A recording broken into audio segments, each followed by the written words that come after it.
پیارے دوستوں، السلام علیکم ورحمۃ اللہ وبرکاتہ۔ دوستو، آج ہم رمضان المبارک کی چند مسنون دعاؤں کے بارے میں بات کریں گے، تو آئیے شروع کرتے ہیں۔ رمضان المبارک کا مقدس مہینہ ایک مسلمان کے لیے اللہ تعالیٰ کا خاص انعام ہے۔ اس مبارک مہینے کی ہر سات مبارک ہے اور اللہ تعالیٰ کا قرب حاصل کرنے کا خاص ذریعہ اور وسیلہ ہے۔ ایک مومن کا دل ہمیشہ یہ چاہتا ہے کہ وہ اپنے رب کے سامنے سربسجود رہے اور اس سے اپنے لیے دنیا و آخرت کی سلامتی و کامیابی کی دعائیں کرے۔ اس حوالے سے رمضان المبارک کا مہینہ بڑی اہمیت رکھتا ہے، یعنی دعا کی قبولیت کے لیے رمضان المبارک اور اس میں سحر و افطار اور قیام اللیل کے اوقات مبارکہ بالخصوص دعاؤں کی قبولیت کے حوالے سے معروف ہے۔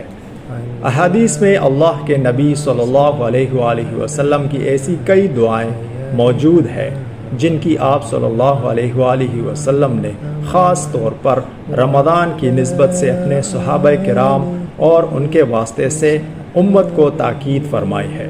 چنانچہ جب رمضان المبارک کا مہینہ آتا تو آپ صلی اللہ علیہ وآلہ وسلم صحابہ کرام رضوان اللہ علیہم اجمعین کو تاکید فرماتے کہ وہ اس ماہ مبارکہ میں اپنی عادات و مناجات کی بارگاہ الہی میں قبولیت کی دعا اس طرح کرے: اللہم سلمنی من رمضان وسلم رمضان لی وتسلمہ منی متقبلا۔ اے اللہ، مجھے اس مہینے میں گناہوں سے بچا لے، مجھے رمضان کی خیر و برکت تک پہنچا دے اور اس مہینے کی عبادات کو میری طرف سے قبول فرما۔ طبرانی میں روایت ہے کہ مسلمان رمضان کا مہینہ داخل ہونے پر یہ دعا کیا کرتے تھے: اللہم اظل شہر رمضان وخضر وسلمہ لی وسلمنی فی وتسلمہ منی اللہم ارزقنی صیامہ وقیامہ صبرا واحتسابا وارزقنی فیہ الجد والاجتہاد والقوة والنشاط وأعذني فيه من السامة والفترة والكسة والنعاس ووفقني فيه ليلة القدر واجعلها خيرا لي من 1000 شهر۔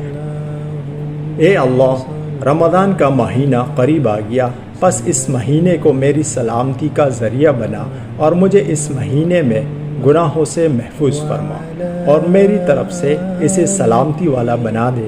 اے اللہ، مجھے صبر اور اجر کی امید کے ساتھ اس کے روزے اور راتوں کی عبادت کی توفیق عطا فرما اور اس مہینے میں مجھے کوشش کرنے کی، محنت کرنے کی، طاقت کرنے کی اور چستی کی توفیق عطا فرما اور مجھے بچا لے اس مہینے میں اکتاہٹ، تکنے، سستی اور اونگنے سے، اور اس مہینے میں مجھے شب قدر نصیب فرما جسے تو نے 1000 مہینے سے بہتر بنایا۔ ایک اور حدیث میں روایت ہے، حضرت عائشہ رضی اللہ تعالی عنہا نے جب نبی اکرم صلی اللہ علیہ وآلہ وسلم سے استفسار کیا کہ اللہ کے رسول، رمضان کا مہینہ آ گیا ہے، میں اس میں کیا دعا کروں؟ تو آپ صلی اللہ علیہ وآلہ وسلم نے فرمایا، یہ دعا کیجیے: اللہم انک عفو تحب العفو فاعف عنی، جس کا ترجمہ ہے: اے اللہ، تو معاف کرنے والا ہے، معافی کو پسند کرتا ہے، پس مجھے معاف فرما دے۔ ایک اور حدیث میں یہ دعا اس طور وارد ہوئی ہے کہ حضرت عائشہ رضی اللہ تعالی عنہا نے رسول اللہ صلی اللہ علیہ وآلہ وسلم سے پوچھا کہ اگر مجھے لیلۃ القدر کا علم ہو جائے کہ فلاں رات ہے تو میں اس میں کیا دعا کروں؟ تو آپ صلی اللہ علیہ وآلہ وسلم نے فرمایا کہ یہ دعا کرو: اللہم انک عفو تحب العفو فاعف عنی۔ نیز احادیث نبوی میں رمضان المبارک کا پہلا عشرہ نزول رحمت کا وقت، دوسرا عشرہ بے بہا مغفرت کا وقت اور آخری عشرہ آگ سے خلاصی کا وقت قرار دیا ہے۔ رمضان المبارک کی خصوصی دعاؤں کے ساتھ ساتھ ایک مسلمان کو وہ سب دعائیں کثرت سے اس مہینے میں کرنی چاہیے، جنہیں اللہ تبارک و تعالیٰ نے براہ راست قرآن کریم میں اپنے نیک بندوں کو سکھایا ہے، یا جنہیں ہمارے پیارے رسول اللہ صلی اللہ علیہ وآلہ وسلم نے اپنا معمول بنائے رکھا اور امت کو اس کی تاکید بھی کی۔ ایسی چند دعائیں قابل ذکر ہے جو کہ ہم آپ کے ساتھ شیئر کر رہے ہیں۔ ربنا آتنا فی الدنیا حسنۃ وفی الآخرۃ حسنۃ وقنا عذاب النار، اے ہمارے پروردگار ہمیں دنیا اور آخرت میں بھلائی عطا فرما اور ہمیں جہنم کے عذاب سے محفوظ فرما۔ ایک اور دعا ہے ربنا هب لنا من ازواجنا وذریاتنا قرۃ اعین واجعلنا للمتقین اماما، اے ہمارے پروردگار ہماری بیویوں اور اولاد کو ہماری آنکھوں کی ٹھنڈک بنا اور ہمیں متقی لوگوں کا پیشوا بنا۔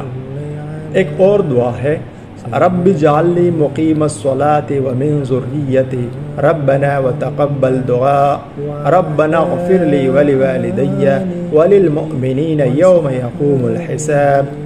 ترجمہ ہے میرے پروردگار مجھے اور میری اولاد کو نمازوں کا پابند بنا اور میری دعا قبول فرما۔ ہمارے پروردگار مجھے، میرے والدین اور تمام مومنوں کو قیامت کے دن معاف فرما دے۔ عزیزان گرامی، یہ ہم نے آپ کے ساتھ چند مسنون دعائیں شیئر کی۔ اس طرح کی بہت سی اذکار اور مسنون دعائیں رمضان الکریم کے بابرکت مہینے میں بالخصوص پڑھنی چاہیے اور اللہ جل شانہ سے اپنے لیے اور تمام امت مسلمہ سے مغفرت کی دعا کرنی چاہیے۔ اس پیاری سی بات کے ساتھ آپ سے اجازت چاہتے ہیں۔ انشاءاللہ العزیز عنقریب کسی دوسرے انفارمیٹیو ویڈیو کے ساتھ آپ کی خدمت میں دوبارہ حاضر ہوں گے۔ تب تک کے لیے اجازت دیجیے گا۔ اللہ نگہبان۔